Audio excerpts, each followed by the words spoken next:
Hey, what's up, everyone? It is TechWares. Today is January 14th, 2026. So, just some information, some leaks regarding Intel Nova Lake S have been released, and the rumors are that Nova Lake S will utilize both Xe3 for the graphics and Xe3P for the display and media tiles.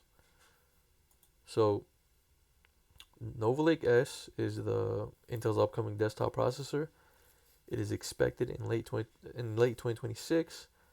It continues the tiled architecture by dedicating, like I said, the graphics tile to Xe3, which is an evolved, improved battle mage architecture, not celestial. That's what Intel says.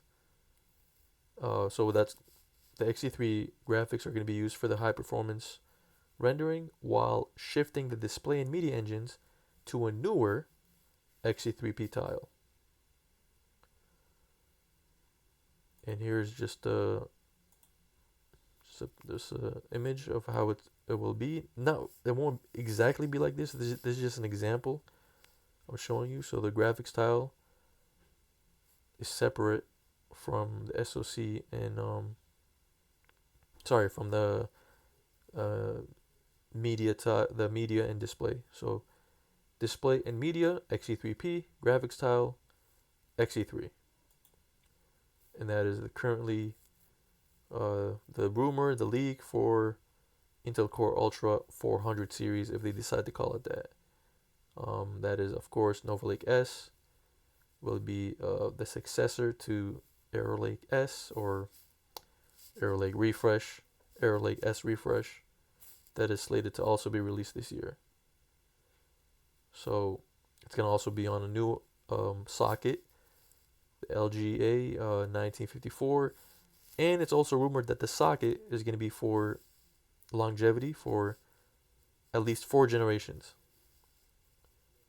That's what the rumors are also saying. So that's pretty cool. The Xe3, Nova Lake S will have a hybrid design. It's going to be first of its kind. Separates compute and media for efficiency. It's also rumored that Xe3 that it will have it will offer 20 to 25% uplift over Panther Lake's Xe3. Over Panther Lake, of course. So we don't know if these tiles are going to be at Intel or TSMC. This article says Intel, and this article says both Intel, and I don't know why, but they have Intel 18A and they have Intel 20. We don't know. We don't know. Maybe it could be both on Intel 18A. Maybe one could be at Intel, one could be at TSMC. We don't know. But Nova Lake S is pretty hyped because it is rumored, of course. These are all rumors. We don't have no official information. But Nova Lake S or Intel Core Ultra 400 series, if that's what they decide to call it, will also be releasing with BLLC, which is Big Last Level Cache, and that is Intel's version of the equivalent alternative to AMD's X3D processors. So that's really exciting. This article says why this matters for Intel's 2026 push. Yeah, whatever. But I just want to finish it off at that. Nova Lake S rumored to have hybrid design. Xe3 for graphics and Xe3P for media and display. Take care, everyone. Let me know what you think in the comments. Peace out.